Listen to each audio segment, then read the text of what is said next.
All right, so we are live. I'm so excited for this episode of the Skin is In podcast. So I'm here with some people that I love very, very much. These guys are like my people. I am here with Melissa and Royal from Spa Strong. What's going on, guys? Hey, how's it Hey. going? It's going, what is like day like 48 in quarantine, or like even more than that at this I point? know.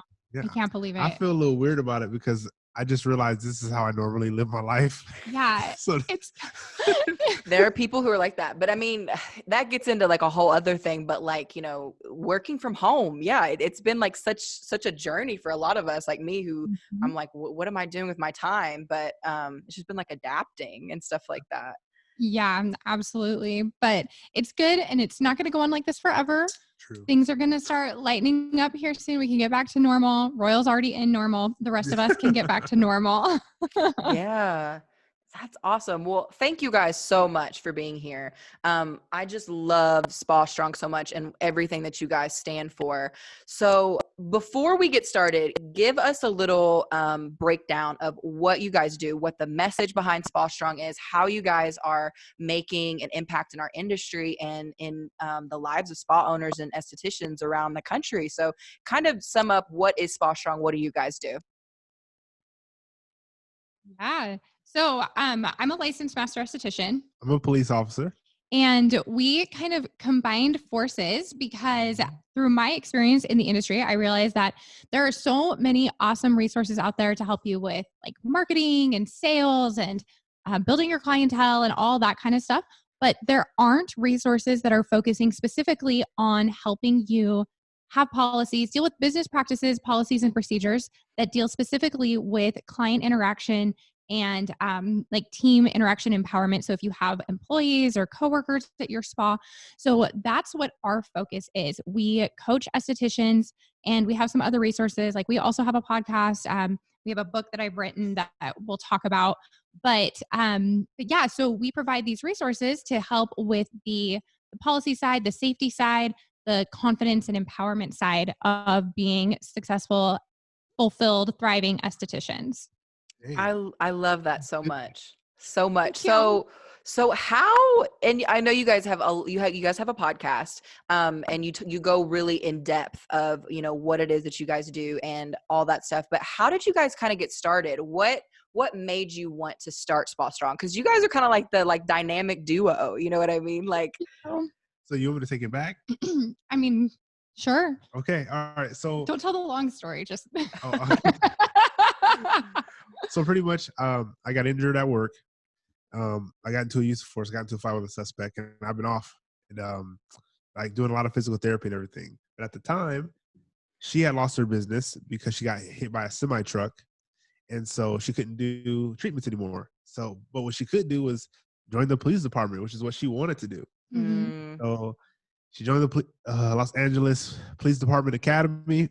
She got hired, and right before graduation, on a run with the class, she fell and broke her ankle in a pothole. And so throughout this process, we're both at home looking at each other. She was like, "You know what?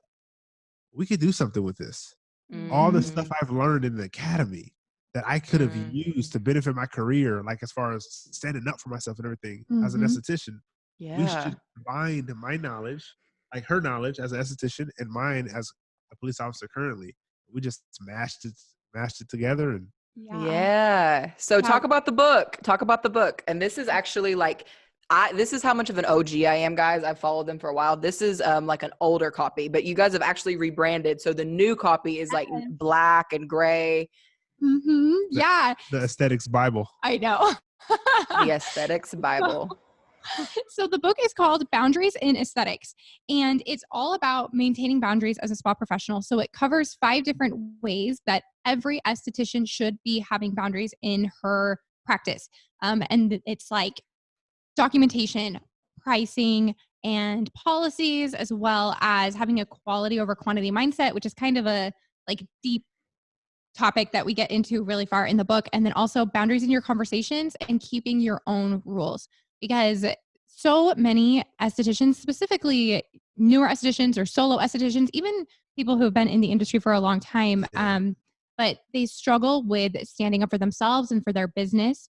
And it opens the doors for so many struggles. And it doesn't need to be like that. And then you're building up resentment. You're not making as much money as you think you should. And you're working all the time every day, but always upset about it. And like, I mean, there are so many different issues that happen from not having proper boundaries. You have clients that don't respect you. People are always trying to negotiate your pricing. People are bringing in their kids to the appointments and, Mm-hmm. all of this Yeah. stuff, or hitting on you or whatever. So just like Royal said, we were like, okay, there are some major problems going on in this industry and nobody is talking about them. So, I mean, honestly, what better people to talk about it than a police officer? And I mean, I was a licensed aesthetics instructor. I owned and operated my studio for several years. I mean, it's been a while since I was injured, but I had locations in 2 states. I mean, what better people to talk about standing up for yourself Yeah. and your business than us, honestly.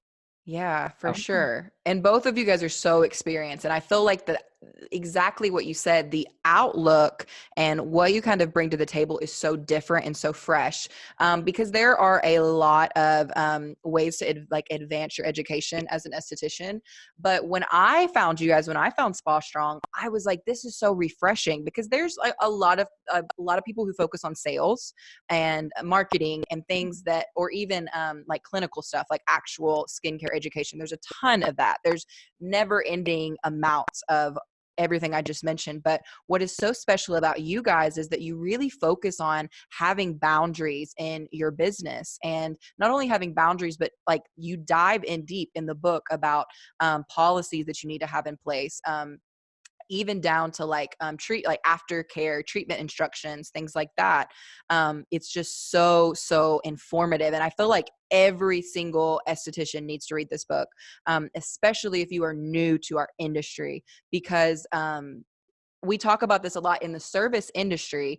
It's very, very common to get sucked into the trap of becoming very timid or becoming a people pleaser. Or I think in general, a lot of personalities who are more like timid and more of like we've talked about, like a nurturing personality, kind of get drawn into this career field in general, because we love taking care of people. We love giving someone, an hour of just relaxation and just really caring for whoever is on our table, or whoever's getting their lashes done or their hair done, like whatever industry you may be in.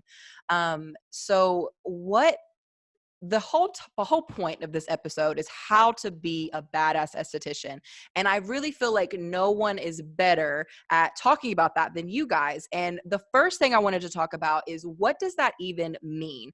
Because to me, being a badass in any area, in any industry, just means that you have conquered your fears. You have a new level of confidence that maybe you didn't before, because you've been through things and you've adjusted how you think about things, and you've changed your policies. So before we like even dive into how to become that, what does that mean to you guys? Like being a badass esthetician. I know you guys are constantly talking about that on your page. So what does that mean to you guys? And Can I go first? go for I it. think the first thing I think of is control. mm, Having control. You can only control so much just in life in general, but what you can control, hold on to it. So as far as, like you said, clients coming in rude, you can control how people treat you for the most part. You teach people how to treat you. So I think just being very aware of everything, of how your business is supposed to be run, or how having control of your confidence. And I think with that, if you don't have your mindset right, everything falls apart anyway. So Mhm. even if you yeah. don't have confidence, but you're working up here, you're doing something. Mhm. So It's a I think mindset. exactly. So I don't even think being a badass esthetician has to be financially or anything. And I think a lot of people do think that. Dude, you could be in a hut as long as you get this right here, and then it leads to your confidence. You can conquer anything. Yeah, I think what Royal said, you teach people how to treat you. And it's having that self-worth and knowing that you deserve to be treated appropriately and with respect, and as the professional that you are, and you don't have to feel bad about having that expectation from other people. And so to me, being a badass esthetician is finding your power or your empowerment or whatever, and being able to say, like, yes, I work in the service industry, but I am not a slave to my clients. I am not at anybody's mercy. I am allowed to be an excellent treatment provider, but still have these boundaries, still have these expectations. And just knowing that your ideal clients are going to respect that. And anybody who doesn't respect that, they're not the client for you. And being strong enough to be able to let them walk out your door. So it's just this understanding your self-worth, knowing that you have the confidence to stand up for yourself and stand up for the value that you know you have and you provide to your clients and to the industry as a whole, and doing so unapologetically. And that doesn't mean being a dick or anything. It's just you can say like, hey, that isn't okay, but still have a positive relationship with that person or in that scenario. 100%. And did you have anything to add to that, Royal? I saw you like get ready to talk. No. You're good. She's good. Well, she kind of summed it up. Like that really is like exactly what, it should be. I feel like boundaries in general are a new concept to like this generation. Because I think that a lot of us kind of grew up seeing our parents, maybe even like in their jobs or in their relationships or whatever the case may be, not have a lot of boundaries. I think it's definitely like a newer concept in self-care and in mental health in general about standing up for yourself and not doing it in a harsh or rude way, but actually doing it in a really kind, loving way. And it's also self-love. Having boundaries is respecting yourself, loving yourself. And I definitely think that the first step is confidence. And I've done episodes on the podcast before about how to have confidence as an esthetician or just as a young professional in general. But what are your all's tips to maybe someone who's newer to the industry, and maybe they may just have a timid personality, or they struggle to have confidence just in general, like whether it's them explaining a service or explaining that, you can't give a discount if you're not running a sale or, something like that. What advice do you have to like our listeners on how to have confidence in your business? I think having confidence takes practice. Yes, for a sure. lot of practice. So I think if you can start somewhere, pick I don't know how to say something that you're good at, something that but I'm talking about like in the field, in your aesthetics field or your practice. Pick one thing that you're nervous about, that you're lacking in. Just start somewhere and start pushing it. For example, if you're scared to promote your products, let's just say because you're nervous, you see all these other great estheticians posting their stuff, just start. Right. You just have to take the first steps. So you don't have to start having confidence in every single realm. I think just start one place you're really struggling at and just pick at it. Yeah. Just pick at it and keep going. And I think it'll overflow into just life in general. Yeah, I think so. And I mean, just like Royal was saying earlier, mindset plays such a huge role in this. And I know that if you are already down on yourself, it can be hard to just, snap your fingers and change your mindset.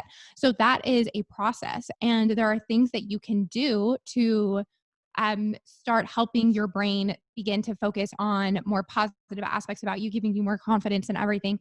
So like, one big thing that we tell our clients is you need to start working by a schedule. And how are you spending your time? Because the longer you're just like wasting time sitting on the couch, binge watching Netflix or whatever, the less productive you're being. You're not using your mind. You're not seeing yourself in action. And so then it is easy for you to be like, oh my gosh, I'm not worth anything. I'm not getting anything done. I'm not accomplishing all the things that I want to, so there are steps that you can take from working with a schedule to start journaling to meditation. I mean, all of that where you can start developing your brain process to love yourself better. And then also cutting out things that make you feel bad about yourself. Yep. So if you're constantly, and this is something that I have to do, like with social media, for example, we're in social media all the time. And it is this awesome realm for being able to learn and be inspired and see great things that people are doing. But it's also like a comparison suck, right? And so I have to ask myself a lot, hey, am I looking at this person's page because I am admiring them and I'm learning from them? Or am I judging myself and comparing myself and making myself feel bad because I'm not at their level? And if it's the latter, then I unfollow them. I'm done. I'm not going to keep putting myself through that situation of talking down to myself because I'm not on somebody else's level. Yeah. And I agree with everything you just said. My kind of formula for insecurities and confidence is I kind of agree with what you guys said. Make a list of the things that you feel really, really insecure about, whether it's like, I don't feel comfortable talking about product, or I don't feel comfortable with social media. Or even if it's like flip the script and say it's like insecurities about yourself. Like if I have longer than a week where I'm feeling really like funky and I'm like not wanting to film videos or like post myself on social media, I always like just sit down, face your insecurities, write them down. Like, I'm insecure about this, this, and this. Take the one that is probably the least that you care about, like the least, the smallest one, something that maybe like you can change. Like if you're insecure about, I don't know, like you want to lose 10 pounds. So that's an easy fix. You can just like, start working out more, start doing that. Attack the smallest one and Mhm. just conquer that insecurity and slowly start on the larger ones, whether it be like public speaking or whatever the case may be. But you're never going to improve anything without a plan. So it's exactly like what you guys said. If you're not taking action behind it, you're not really going to see an improvement. Even there may be some of you guys listening to this podcast right now and don't get really happy off the conversation. Actually take everything we're going to say and apply it to your business, and then you're going to see a difference. Because I've been that person. Like, so with Okay. insecurities, you want to make a list and you want to attack them from the smallest thing up until the largest thing, something that's going to be a little bit harder for you to control. That's my personal approach to conquering insecurity, whether it be in your profession or in just your personal life in general. And that, like you said, is something that can develop over a longer period of time. Like, we are not expecting you as an esthetician who's 3 months into this to be able to apply all the things that we're going to be talking about today. This episode is honestly for people who maybe have been in the industry a little bit more, because this can be really nerve-wracking. It can be really nerve-wracking to say no to a client when it's like your first client or you're super new to the industry. But I wanted to move on because I know that we're going to spend a lot of time talking about this next thing. But the second step is policies. So Mhm. this is something that you guys enjoy talking about a lot, and you guys are so informed on this. And it's something that unfortunately a lot of people skip. A lot of people don't have strong policies in their business, like especially in the skincare and like the beauty industry in general. So when we're talking about policies, what are we talking about? Like insurance, safety procedures, all that stuff. So kind of dive in a little bit, Melissa, on why having strong policies are so important in your business. Okay, so to answer that, we just came out with a webinar replay of the 10 mistakes I made as an esthetician that cost me money. And Yeah. pretty much all of them are based on the fact that I didn't have policies in place when I started my business. Mhm. Um, because honestly, like, I don't care what issue you're having within your aesthetics career, bring it to me, and I promise you that I can relate it back to either policies and boundaries or just boundaries. Like, everything can be rooted back to that.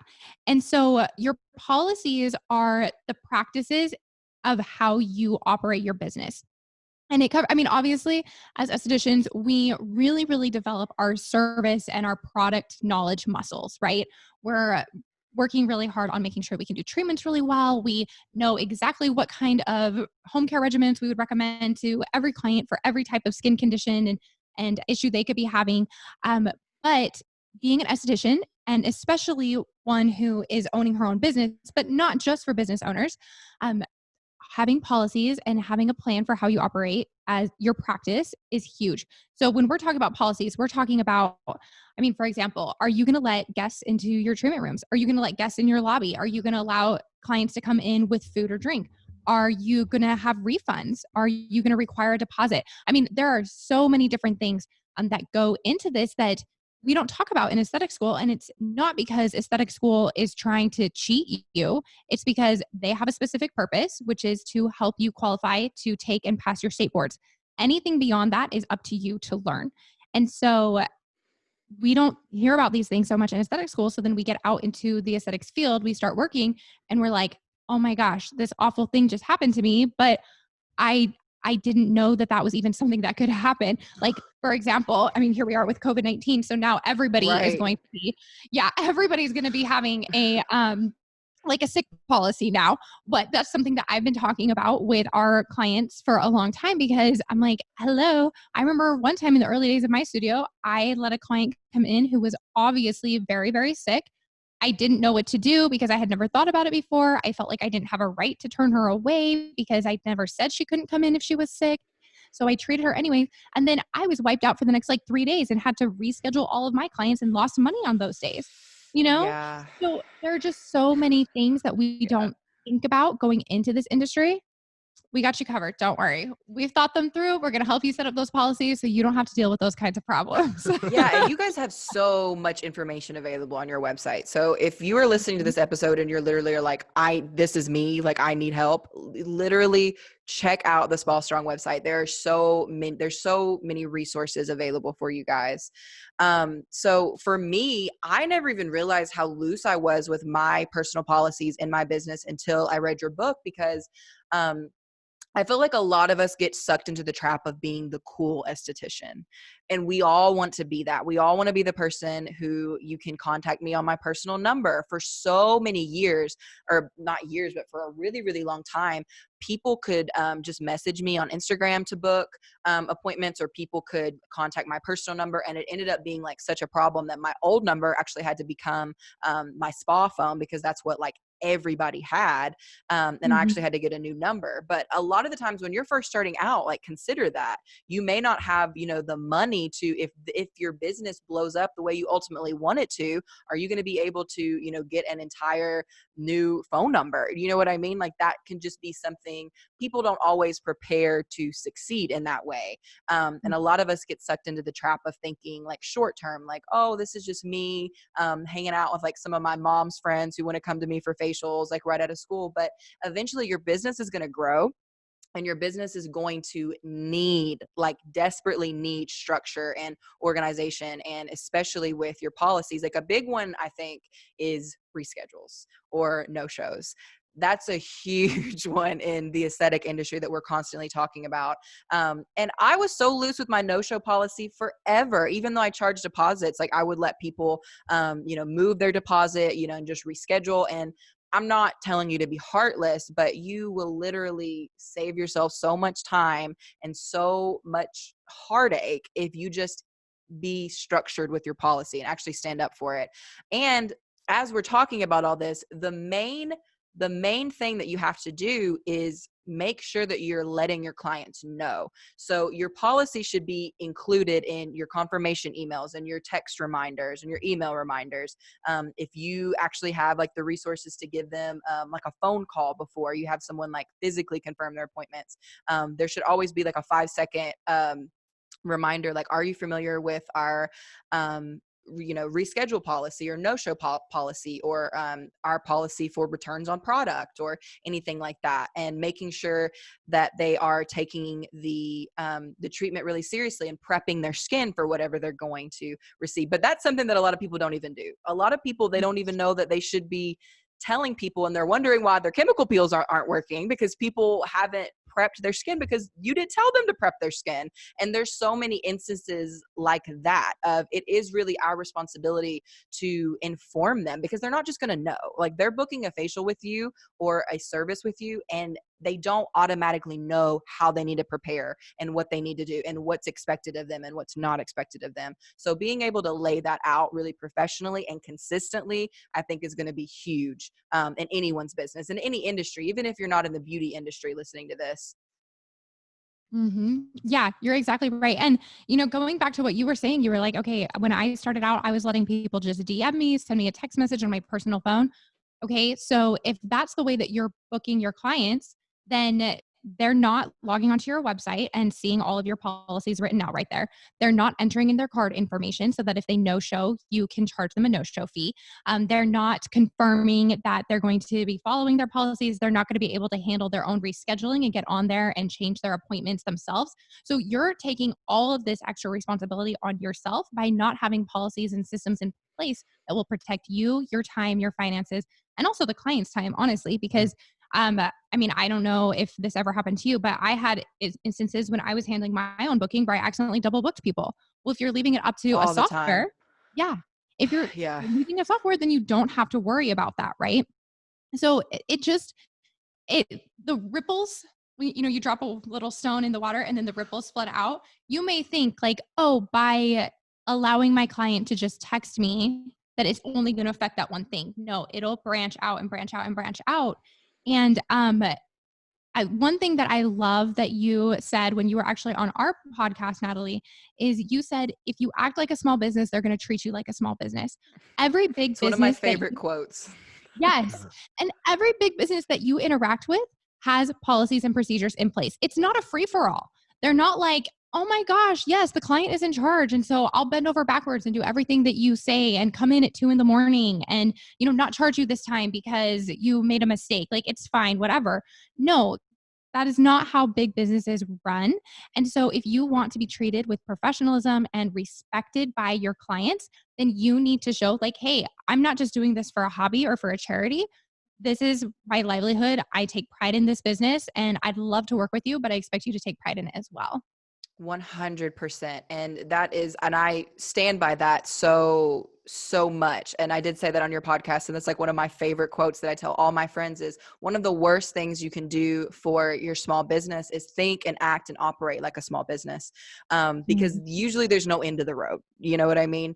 But essentially, and if our listeners can take anything away from this podcast, I hope that having policies, having these things in place, having a referral program, a strong rebooking, rescheduling program, essentially at the bottom of what it really is, it's respect. It's respect for yourself and it's respect for the client. And that is, it's shown to people. People pick up on that. People know, and you actually say this in your book, Melissa, that not having strong systems and strong policies in place creates a culture of chaos in your business. And I have seen that. I've seen that in my friends' businesses.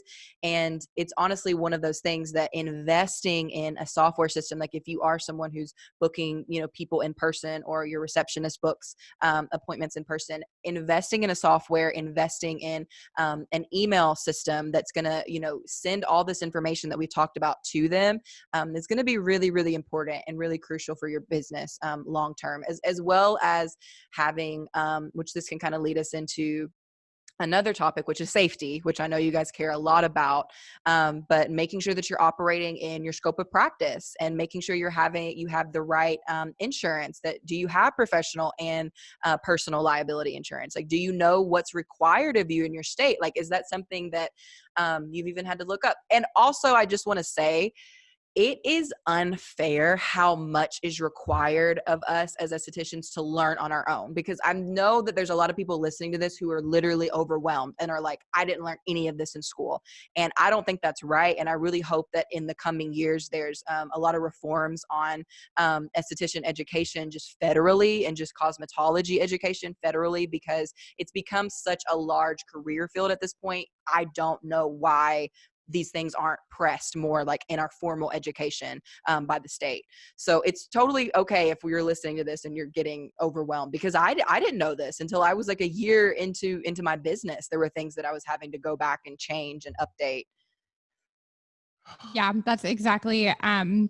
There's so many things that you need to learn. And unfortunately, like you said, it is up to you to go out and figure those things out. And unfortunately, a lot of times it's by trial and error because not enough people are discussing this. But do you want to talk about safety? Mr. Police Officer? Yes. Wait, what was the question? So I guess the question is more of, because whenever something that you guys talk about a lot on your page is safety. What does that even mean when we talk about safety and aesthetics? Because I remember when I read your book, little naive Natalie, I was like, well, some of this is like, I'm never going to use, like, I'm never going to need like, sexual harassment training as an esthetician. And if you listen to the Spa Strong podcast, you know that I said that. And literally the next day I had this crazy incident happen with a client. And had I not read like the sexual harassment chapter, I probably would have went into that with a different, I don't know how I would have handled it. I wouldn't have been prepared at all. But so when we say safety, what are things that we're talking about in aesthetics? So safety and aesthetics, I mean, it can go into as simple as just medical safety. And Mm-hmm. then we can lead into physical safety. So, I mean, safety and aesthetics, making sure you're comfortable with where you're working. As far as you have to walk to your car at night by yourself, where's the parking structure? You have to make sure if you're working for somebody, does that professional insurance cover you? Just in Mm-hmm. case you slip up and cut somebody accidentally or something like that.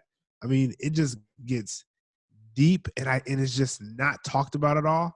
Dude, I could go on. How much time we got? I know. Yeah, I feel like there's kind of three aspects of safety that we focus on within Spa Strong, and that is your personal safety, the safety of your business, as well as the safety of your clients.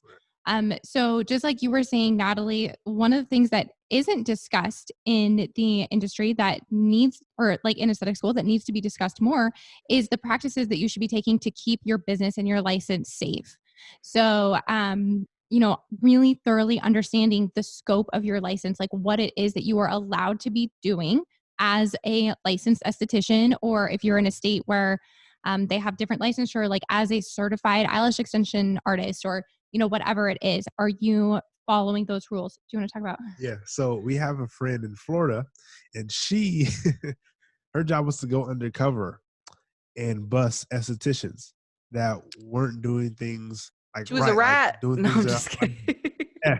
Well, yeah, but So- employed by the state. Hey, I guess I Yeah. signed up to be a rat. You know what I'm saying? I Honestly, know. so- Police officer. Yeah. But yeah, so she'd find people on Craigslist and book with them undercover, like crazy stuff. So people are out there watching. And the reason why she was doing this was probably to expose people who were doing things that were wrong. That's Like that's job. like the incentive behind it. Exactly. But that's crazy. Y'all listen to this. If you know you're doing something wrong, just know there's people out there that are Mhm. checking up on you.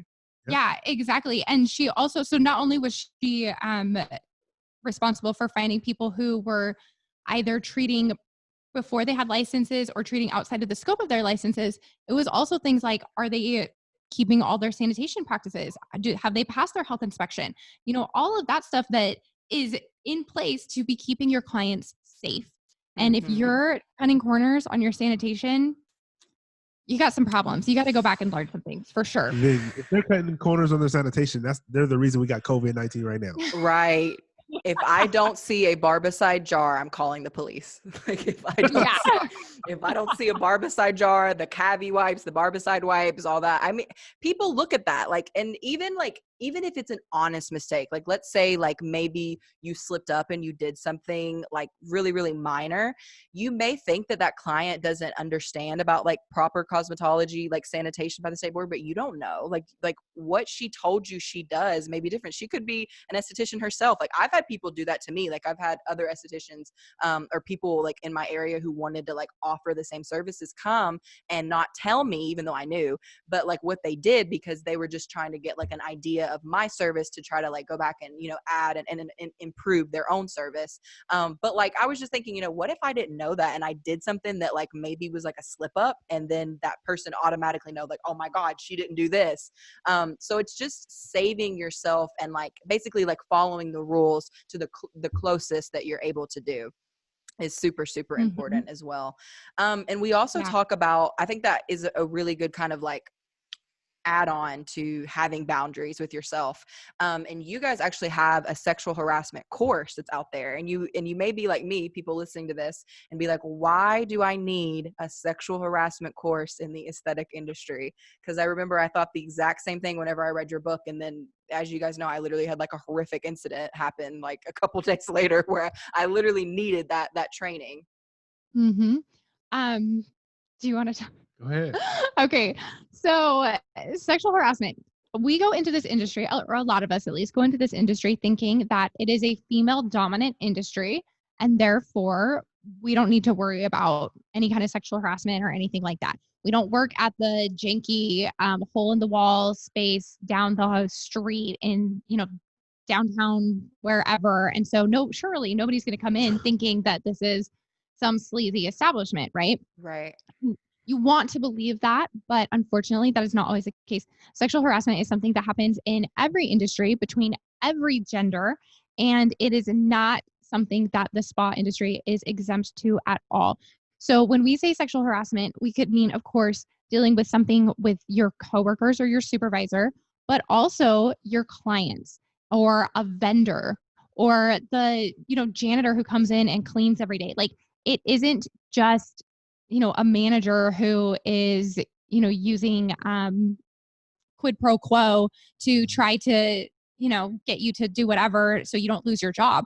No, I mean, I've had clients who have, asked me out repeatedly. I've had clients who have exposed themselves to me inappropriately. And these are things that Mm, happen all the time. We talk to estheticians every single day Yeah, who, literally. yeah, who have had all kinds of horrific Oh things man. happen to them that happened. They're like, I'm working at a spa. I didn't ever think I would need to worry about this. And of course, this isn't like everyday horrible things are going to happen to you. But right. you need to be aware that it is a possibility so that you can prepare yourself for what you're going to do if you do have to face a situation. Because honestly, we all want to believe that if somebody makes us uncomfortable, that we're going to be like karate chop ninjas, like, hell no, back No. off. That's not cool. But honestly, what we do is we revert back to whatever training we have. And most people don't have training and haven't thought through what they're going to do in those situations. And so they just freeze and they don't handle it well. It could potentially lead to bigger problems. And not saying that you will freeze and handle it poorly, but based on our experiences and the estheticians that we talk to and people who have not been prepared, um, it is it is in your best favor, in your That's interesting. best interest. Thank you. It is in your best interest to at least take a sexual harassment course. I mean, we have an online training. We also talk about it in the book. Um, Open up your mind and allow yourself to recognize that we live in a crazy world. And it doesn't mean that if somebody's hitting on you or making you uncomfortable, it doesn't mean you've done anything wrong. It doesn't mean you aren't a professional. It doesn't mean that it's your fault. It just Right. means that we live around crazy people who may have bad intentions.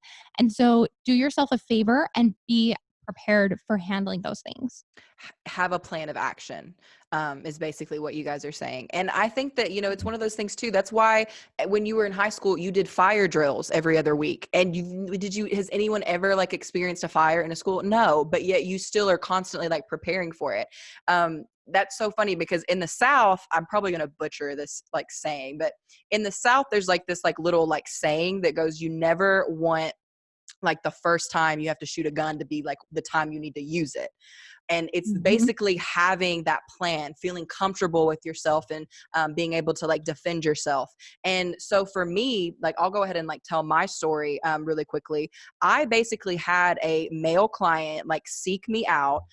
He had messaged me on my personal Facebook page and was really insistent on me like calling him from my personal number because I had Kayla, my spa director, she handles all the booking. We have a salon phone, like I had said. And basically he was very, very insistent that like I called him personally and I didn't think anything of it. It was literally in the morning and it was just like on my list of like things to knock out for the day. So I've had people before, like, especially like men a lot of the time, they have questions. They don't want to get their wife or their girlfriend like the wrong thing. So I was like, this is completely like understandable. But step number one was calling someone off my personal number because now like obviously I have this person blocked, but like they still have it.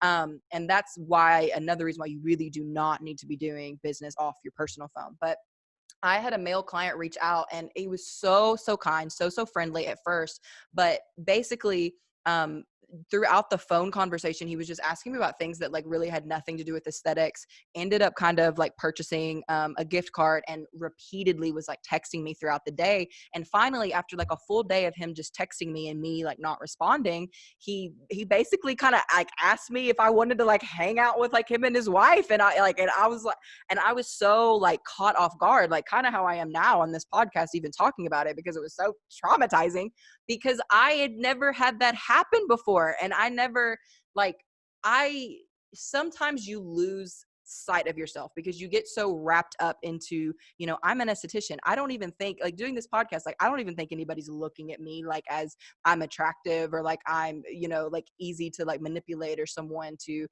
harm. Like, you never even think about that. You just think like you're doing your job, you're going the extra mile for the client. And in that moment, I literally was like, if you have any other questions, like, thank you so much for your business, contact this number, but do not contact me on my personal number again. And another thing that I tell everybody for safety, that my attorney actually told me this, anytime you are communicating about things like we're talking about, or things that maybe like a conflict, actually make sure that there's text or emails. Don't opt for a phone conversation, because if God forbid something happens, you want to have evidence of what you said, the time you said it, all those things. So that's why I made sure to actually text, like, do not like respond to me. So there's just never a question of, and I just blocked the number after that, because but literally, had I not, because the night before all this happened, I had read your chapter in the book about sexual harassment. I kind of like jumped straight to that chapter for some reason. And I remember laying in bed thinking, I'm so blessed that I live in a small community. You know, I'm in this industry where I work with majority women. Like, this is probably never going to happen to me. And obviously, like, sexual harassment is not just like all the fault of men. Like, women can sexual harass women, like women can sexually harass men. Like, there's literally no rules around it. But whatever the case may be, the person on the opposite end immediately feels so violated. Like, I felt so off guard that I didn't even know that this was something that could happen. I didn't even know there were people out there who literally wanted to like seek me out personally by coming at me through my business. Like, that was just the most like violating feeling, and I don't want anybody to experience that. So that's why you need a work phone or Yeah. just an app or online booking or something like that. Yeah, it's so true. And you know what, Natalie? Like, I remember when I was in aesthetic school, I asked my instructors, like when we were learning male Brazilian lasers or, you know, all those kinds of things. I'm Mm-hmm. like, so have you ever been hit on? Has anybody ever done anything inappropriate? And all of them were like, no, never. No, you don't have to worry about that at all. I went to my first job, and when I was in my hiring interview, I'm like, okay, so I know one of the treatments you offer is male Brazilian lasers. Have you ever had an issue with that? No, never. No. So when I had an issue, my first thought was like, oh, nobody has this problem, so it must be my fault. I must have done something, because nobody else has ever had this problem before. Everybody assured me over and over and over again that sexual harassment does not happen in this industry. That is not the way that, like, you don't want to carry that burden, because then you're like, this is my fault. Then you don't know how to handle it. You don't want to talk to your supervisor about it. Like, all of these things that I had to, you know, fortunately I was able to work through and get, you know, to a safe space with this particular client, or away from this particular client, I guess. But it's so unfortunate that, you know, nobody is talking about it, because then it is easy to think like, oh, am I the only person having this problem? And then there's nobody that you can go to, because there can be so much shame involved in that, because it is such a violating experience. Like, this is your profession that you have put thousands of dollars and hundreds of hours into creating and perfecting and all of that. And then for somebody to come and like berate you in that way, where you're like, Yeah. I'm not just a piece of meat, I'm this amazing professional. I have so much to offer. Like, how dare you come into my sacred, safe space and make me feel Yeah, your head's not even in that space too. It's such almost like a you know, like a whiplash, because you literally are like not even like, I was just like, oh yeah, like I'm a woman, like in that moment, you know what I mean? Like, I had never even thought of myself as like something to be itemized, because I was in my profession. Like, I talk to people about cleanser 5 times a day, you Mhm. know, and you're right, like it is, you know, majority. It's not something that I feel like happens very often. And I'm sure that it probably happens to people more who are working in spas and in environments where they probably have less control over the clientele. Where if you are like a solo practitioner, you may have a little bit more control of the services you offer and the things and like just the clientele that you have. But like we said, like there's not really like a demographic of people. Like, there's never someone like a one person who walks in, you're like, oh yeah, like this is going to be the person. Like, you treat everybody as equal, and that's why you always have to be prepared for the worst. And it's something that talking about it can honestly like get like a little intimidating and get kind of it's a sad thing to talk about that we even have to like prepare ourselves for it. But the reason why we talk about this and the reason why you guys have all these courses and all this information out there is to be prepared for if and most likely when it does happen, that you are not like a deer caught in headlights and you don't do the wrong thing, or you don't like, do something that could like push the situation on even further. Mm-hmm. Yep. Yeah, exactly. And I think that, when we talk about sexual harassment, so many times we think like somebody getting attacked or something really blatant happening. It could be so slick and smooth like that. You don't even catch it. You know how much it happens at a police department? Oh my gosh. Oh, man. Yeah. Oh, my goodness. And those are the cops that are supposed to be like Exactly, dude. Oh, doing my right. gosh. And it happens a lot. and we live in this society now where sex is so commonplace. And so people may think like, oh, I'm fine talking about what I did this weekend in front of this person, but without realizing that the person hearing it may not be okay with that and they could feel violated and very uncomfortable with it. And so you have to be strong in your boundaries as well and let people know like, hey, I'm sure you didn't mean any harm by this, but I really don't want to talk about this. And I love that your attorney said to you that you need to make sure that everything is documented. That is something that is gold. Like, remember that. So if you have an issue with a coworker or with a manager or a client or a vendor or whatever, send them an email. Email is preferred because it's like date stamped, time stamp, obviously a text messages as well, but it's just like a little more legit. But if you don't have their email, send them a text message. I know sometimes we think like, oh, these big bad conversations, like I need to have them in person to prove myself. Nope.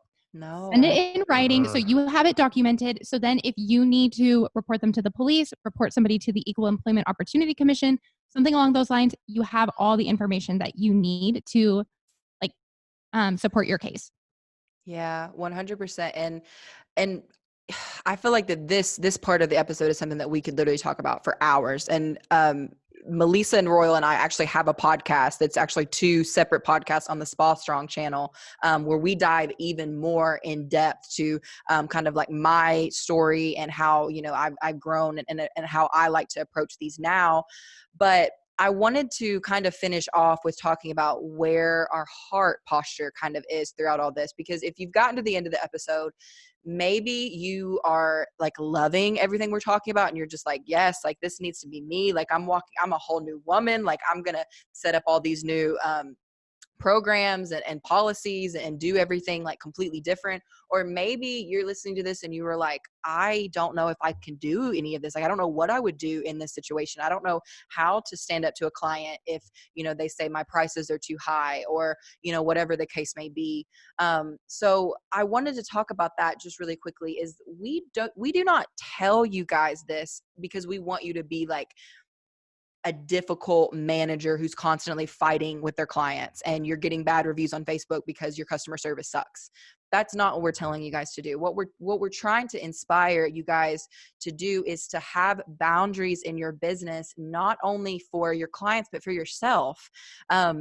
We've all had really, really hard conversations with clients or just people in our lives where we felt like everybody's boundaries were interrupted, and those conversations like replay in your head like over and over again, and you're constantly feeling like just disgusting, like it. And setting up boundaries, setting up policies in your business and having a plan of action is so crucial in not only being successful, but making sure that your mental health is good, like making sure that you go home feeling like you had control over your day and that you are working in a career where you feel like you have control in.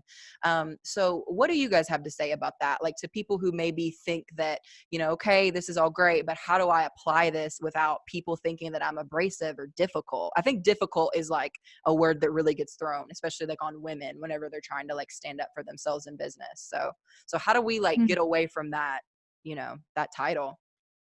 Yeah. As a woman, it's sorry, Royal. That's all good. As a woman, we don't want people to say, we don't want to be labeled as bossy or as a bitch or, anything like that. And so a lot of times I think that we don't set and stand up for our boundaries for fear of what other people may think of us. But I love you we're talking about this, Natalie, that when you have boundaries, you are able to have the most like resentment-free relationships. Yeah. And so you are able to have a resentment-free relationship with your business, with your practice, with your clients, with your coworkers, all of that. And when you are not standing up for your boundaries, then you're going to lose balance. You're going to be stretched in a lot of different directions. You're going to start getting angry. You're going to start feeling overwhelmed. And then you aren't going to have that positive energy and that light to be giving to your clients and giving to your business. So it's not about like being bossy or trying to, like you said, being that difficult manager who is so unreasonable and all that. No, it's about recognizing your value as a professional and being able to say, no, I would love to be that wonderful treatment provider. I would love to help you with your skincare journey. But if you're going to work with me because I am an expert, because I'm amazing at what I do, and you're going to get the best possible results from me, then I have expectations for my clients. You're going to follow these rules. And it's not, it's not because you're rude. It's because you want things to operate great for yourself, for your business, and for those clients. Because when you have policies in place, then your clients they know what to expect from you. And they're not going to be caught off guard. They're not going to be like, oh my gosh, every time I go there, it's like some big problem or there's some kind of issue or, whatever.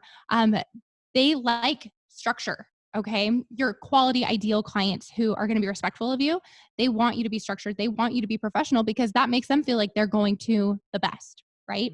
So, we're not saying that you have to be like this badass. If you're not, if I would never wear like bright red lipstick and bleach my hair blonde and, like all of that kind of stuff. Like I'm not like a badass kind of girl. That's okay. Like all of these principles can be adapted to whatever works for you. Not to say that you have to, wear red lipstick to be a badass, but that's just what I have on right now. Right. But the point is that all of these principles can be adapted to you and what you are comfortable presenting to your clients and how you're comfortable presenting yourself. And you can let people know about policies without being rude, without being rigid. Be like, hey, you may not have remembered, but I do have a 24-hour cancellation policy. So, I am going to go ahead and charge your card, or I have a one-time freebie that I'm going to let you go, but know that next time I am going to charge your card. Or, hey, I know that you no-showed. I don't actually rebook no-show clients. Sorry about that. I'd love to, help you find another esthetician, or good luck with that, or however you want to handle it. But you don't have to be like, oh my gosh, you no-showed, you brat, you're not coming back to me. Yeah. And that's not what we're saying at all. So I'm glad you wanted to kind of clarify this right here at the end. For sure. It will. And this is the thing too, because like, I feel like when you don't have anybody in your life who has boundaries or who maybe is stern in what they believe and just carries themselves with like another level of self-confidence and self-respect, some of the things we're talking about can come across as, oh, like, that person's bossy or that person's this. And like you said, you never want to be that person. You never want to be the person who's loud and who stands up for themselves. And it's like, there's nothing wrong with having respect for yourself, and there's nothing wrong with clarifying things. Like if you're at a restaurant, I've been a waitress. If I brought somebody their food and it was wrong, they were sending it back. They didn't care how it made me feel because something was wrong with their food. Like I did something wrong. And I feel like that we think sometimes there should be this like automatic like understanding, but unfortunately with everybody there's not. You have to understand common sense is not very common. So sometimes you have to, it isn't. So sometimes you have to like go out of your way to be like, hey, I know you received an email. I know that, this was the policy, or maybe you just didn't see that, but this actually is exactly what you said, like how we handle things. And just to point out, the dentist does it. The doctor does it. Like, it's like, it all goes back to the fact that a lot of people do not respect people in the beauty industry. And I talk about that a lot. I could do a whole podcast talking about that, but you have to actually do what we're saying, like actually go out of your way to set these boundaries and have self-respect. And your clients are going to love you for this. And you're going to love yourself more because you're not going to be tied up in that like mind battle of like working in a career where you feel exhausted or you feel like you have no control and just thinking like, this isn't what I wanted. You actually have to take action and make change. So thank you guys so much. We've talked about so much and how just effective boundaries can be for your business. Absolutely. We were so happy to be here. Thank you. It was automatic. Yeah. Yes, of course. You reached out to us. We were like, yes, we will 100% be there. Thank you for having us. I love you guys. And how can they find you on social media? I got this. Thank you. Okay. So they can they can find us on Instagram at spa_strong. Oh yeah, our website. Right? Yeah. Okay. All right, Mom. Our website, spa-strong.com. And That's pretty yeah, much that's it. That's all we got. pretty much it. That's We all have we got. Facebook. Awesome. We don't get Yeah. on it very much. And if anything that we've talked about today resonates with you, I strongly encourage you to reach out to Melissa and Royal. You guys do coaching, business coaching, and online calls, and you also have a ton of information along with the book that's available to try to educate and really dive deep on and give you actual like strategies on some of the topics that we talked about today. So thank you guys so much. You guys are such a force in our industry, and I'm so happy to call y'all my friends. So our question that we have everybody answer is, why survive when you can thrive? That's kind of like our slogan. And do you guys care to just, and I'll re-ask, but what does that kind of mean to you? That's kind of the whole point of the podcast, is just inspiring people to really live their best life and to thrive in every area of their life, whether it's thriving as an esthetician or thriving as just a beauty industry professional or just any industry. What do you guys, how would you guys like to answer that question? Why survive when you can thrive? Mm-hmm. Oh man. So when I think of survive, you're like, I'm thinking of your nails scratching on the walls, trying to get out, but they're breaking. And why take that route? Why not do everything that we've talked about, that we've both discussed, to make your life easier, to make your career easier? Why go the hard route? I was born like this. Listen, I ain't got to get hit in the head to know it hurt. You already told me to do. That's so true. So I'm going to do what I have to do, no matter how hard, no matter how uncomfortable, no matter how much confidence I lack, to go a different route, to do it the opposite way. Dude, thriving in your career will change your life. Mm-hmm. Man, it's just, and Lisa, making the choice to, like you said, like making the choice to. Exactly. Yeah. You're awesome and I love you. You but also, yeah, I think that Royal really hit the nail on the head with the idea of surviving is like the struggle. And I think that there's kind of this, not in every school of thought, but there's a little bit of this mentality that like struggle is noble. And if you haven't broken your back for it, then you don't deserve it, or it wasn't worth it, or whatever. And I just hate that mentality, because why put yourself through so much more difficulty than you need? This life is hard enough. It's hard enough to build your business. It's hard enough to stand up for yourself as a woman in this crazy world, and everything, and, or, man or whoever.